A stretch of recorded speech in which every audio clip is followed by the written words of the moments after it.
So I want to talk about the pros and cons of having a home studio.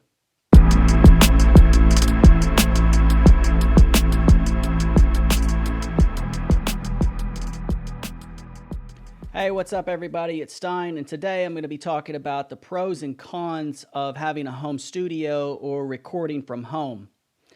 And I guess I should say in terms of that's the only thing you do. So a lot of us, when we first start out, we are kind of torn between what we should do as far as recording. Should we record in the studio or should we record at home? And I know that obviously you can do both if you'd like, but this is kind of a black and white pros and cons for one particular choice. And I'll follow it up with the pros and cons, my pros and cons, that is, of working in an actual professional studio.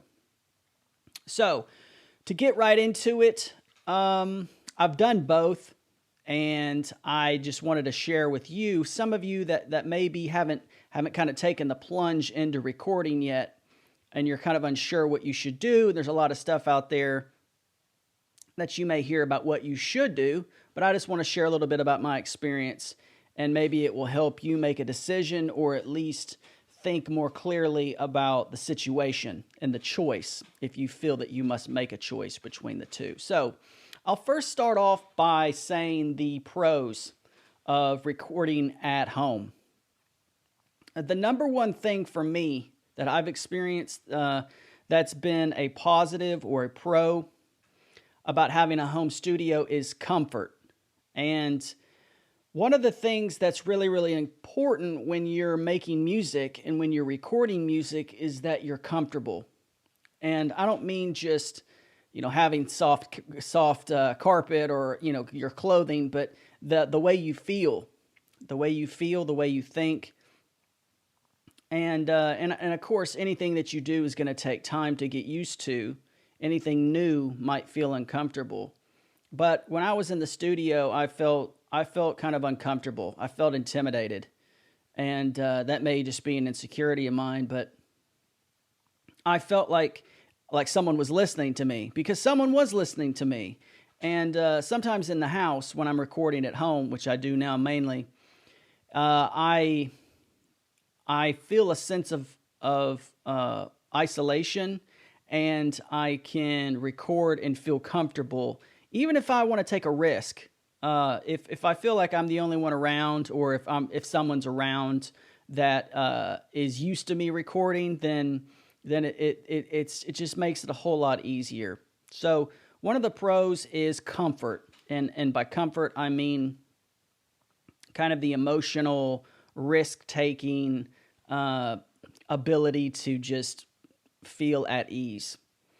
The second pro, and you'll notice that the pros and cons of home recording are often the same. The same items are on each list, depending on how you look at it. And this is a great example. The pros for me of having a home studio is economics. For many of you, you might not have a very strong budget or a lot of expendable income that you're using. Maybe you don't have a sponsor or someone that's backing you financially, so you're using your money, your extra money, your hard-earned money to record. Now, the thing about going to the studio, and I don't want to focus too much on the studio this time, but having a home studio is going to take some upfront money. You're going to have to buy a mic. You're going to have to buy, unless you have a USB mic, you're going to have to buy an audio interface for your XLR cables that are going to put, those signals into, let's say, a USB or a Thunderbolt on your computer. And depending on which type of microphone you have, you're going to need a preamp in order to make that signal stronger, in order for you to be able to hear it and to mix it into your other instrumentation or your virtual instruments. But in the long run, it's more economical. Regardless of the upfront price, it's going to play out in the end in your favor economically. Now, if you think about going to the studio, it may start at, let's say if you go to a really low budget studio, it may cost you 30, 40, 30 or $40 an hour. Or maybe you have a friend that has a studio. I mean, I guess you could start there. And that may be cheaper because they know you or they care about you or are interested in your music. But most studios, I would think, would start out at $50, $60, maybe $75 an hour. And of course, you can go as high as you want in terms of quality, in terms of prestige. You know, some of the engineers that you may know or know about in your town are probably going to cost a lot more than that. But in the long run, even though there are some upfront costs, in the long run, having a home studio is going to be more economical. It's going to save you money. And potentially, if you get a decent mic and you get a decent interface and a decent computer and a decent preamp and all that stuff, mic stands and cables and all that, if you get a decent one, it could potentially last you for years and years and years. And you may not, unless you want to upgrade, you don't have to. But unless you want to upgrade, you could be potentially using the same equipment until that technology is obsolete. One of the things about having a home studio is accountability. And because it's an investment, because it's money that you put into something, I find it accountability. I find it that it holds me accountable. When I see my microphone, I'm thinking, oh, I should use it. I should get it out. Like if you play an instrument and you leave the instrument out, you're more likely to pick it up and practice. I find that's the case with me. I typically use things that I invest in. Of course, you know, you may get something for free, but if you put money into something, you know, you care about it. At least I do. And having it out, and I typically keep stuff out, or I have a designated space for my home studio equipment for me to get it out.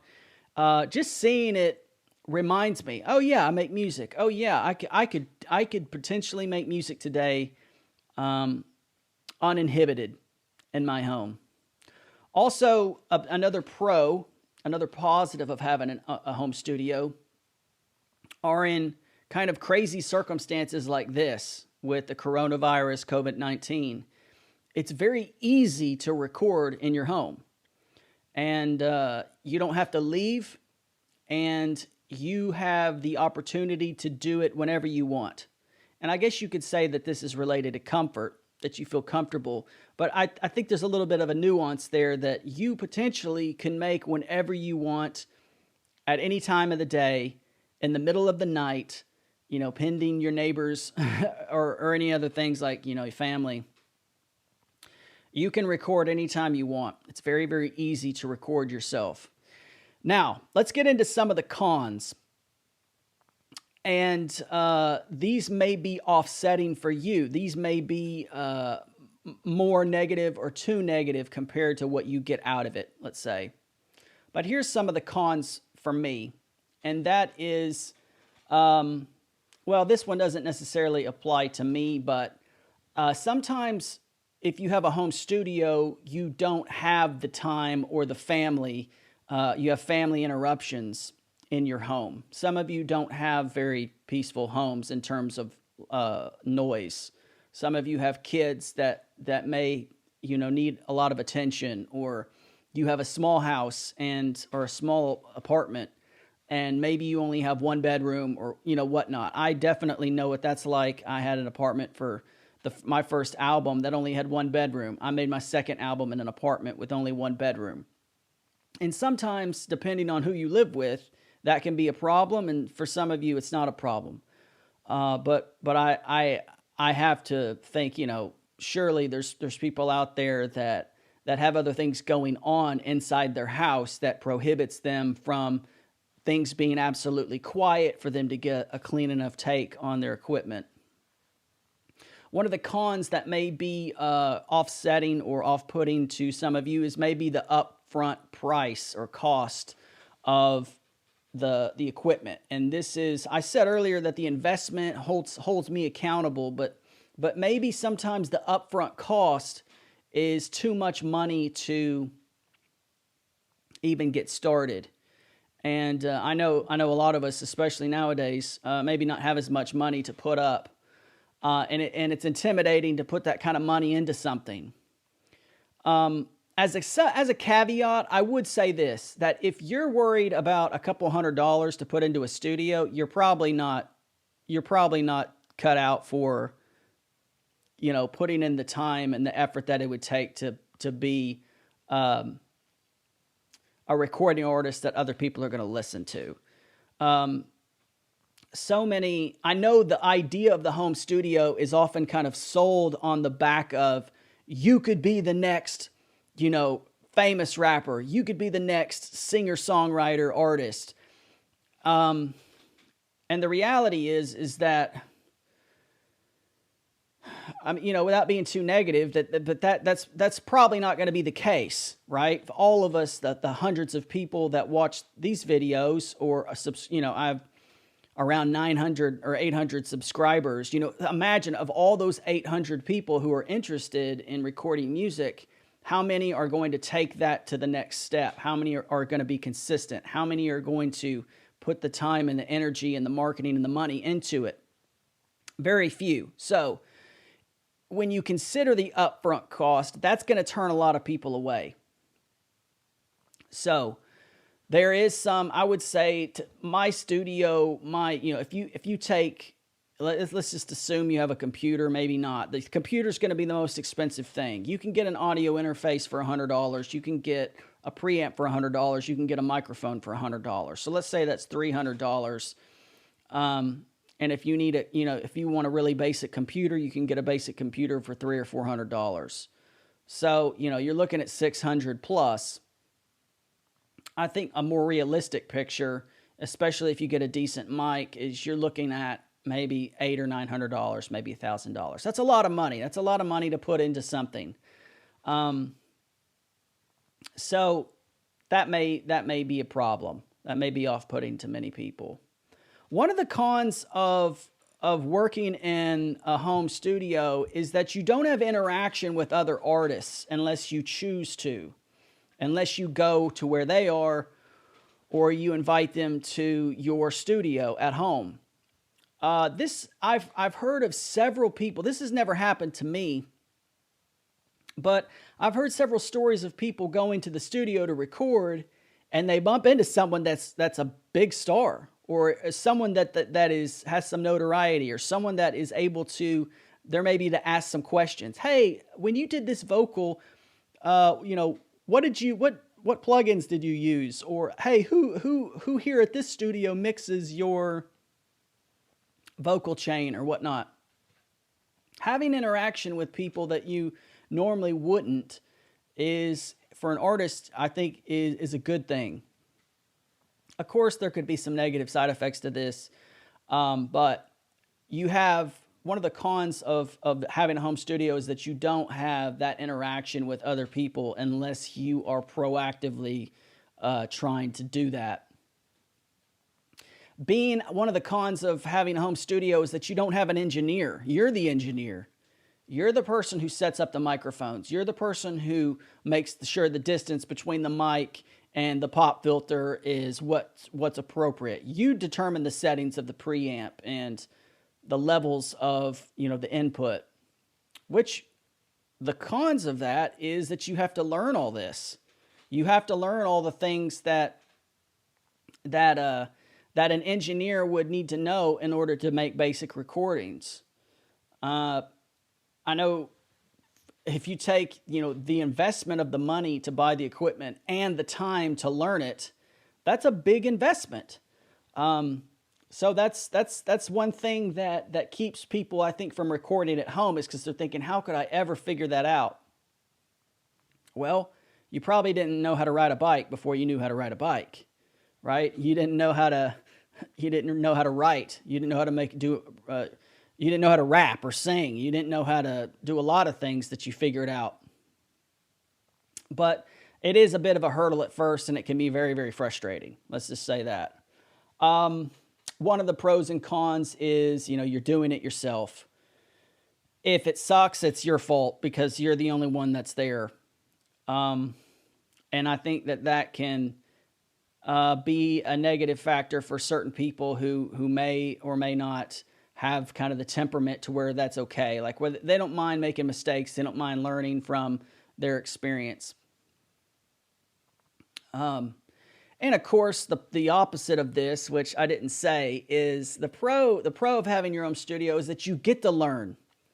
Is that you get to learn about new types of music, about new types of ways of doing things. And if you're like me and you don't have any training, you don't have any mixing or engineering skills that have been taught in a classroom, or you haven't read a book or took a course on it, I've found that as I've just tinkered and messed around with different settings, that I kind of create my own settings. And then maybe if I hear something or watch a video about recording or about mixing, I can connect the dots. It doesn't sound completely foreign because I'm like, oh, I use something like that, or I use something like this, and this was different. And it's if you don't really know if you don't really have a trail to walk down, you're kind of forced to create your own trail. And for me personally, in when I think about that in terms of music, that always leads to a creative space. When I feel like I'm least creative when I'm like in a rut and I'm walking in circles on the same trail. I'm using the same chords. I'm using the same flow. I'm using the same types of lyrics and the same examples or the same, associations. One of the things that gets me really creatively, working or clicking is when I'm kind of in a situation where it's new. Except if I'm in a studio and I feel uncomfortable, then that kind of zaps my creativity. But I'd love to hear what you think about this. I'm going to follow this up with kind of the pros and cons of being in a studio, and some of those things haven't been mentioned today. So I'll be sure and follow up with something about being in the studio. But I'd love to hear your comments. I'd love to hear what you know or what you think about recording in the studio. This actually, the idea for this video actually came up with a friend of mine emailing me, and he was saying that he can't record now because his studio's closed because of the coronavirus. And he was saying how, he was really close to finishing an album but couldn't because of this. And it's really, really funny. That's not funny, but it's funny to me that I was thinking the exact opposite of, man, because of the coronavirus, I was able to record a ton and I finished an album. Whereas I probably wouldn't have been able to do that if the coronavirus hadn't happened. So it really is, it really is not right or wrong, black or white, yes or no. It's more about what's right for me. What fits my lifestyle and fits my desire. You may not want to learn, you may not want to know anything about the technical side. And it's worth it for you to put the money in every single time you go to the studio. And then there's other you out there that are listening that are like, I kind of want to know what's going on. In 10 years from now, I want to know why the signal chain in my vocals works this way, or what a reverb, what a limiter does, or all these things that you'll figure out as you learn. So anyways, leave a comment. I really appreciate if you subscribe. We're almost to 900, almost to 1,000. And if we get to 1,000, it really helps out. It really helps out the page to monetize. Obviously, I'm not doing this for the money. I'm not making any money off this. But let me know in the comments what you think about my pros and cons. What you agree with, what you disagree with, what you plan on doing in the future. Has COVID affected your recording? And how might, after all this stuff kind of blows over, will you proceed? If you have any questions about, equipment or anything like that, please ask me in the comments. Follow me on Instagram. You can DM me, or on Twitter. I'd love that. All right. Well, thank you for listening. And as always, we'll see you again next time.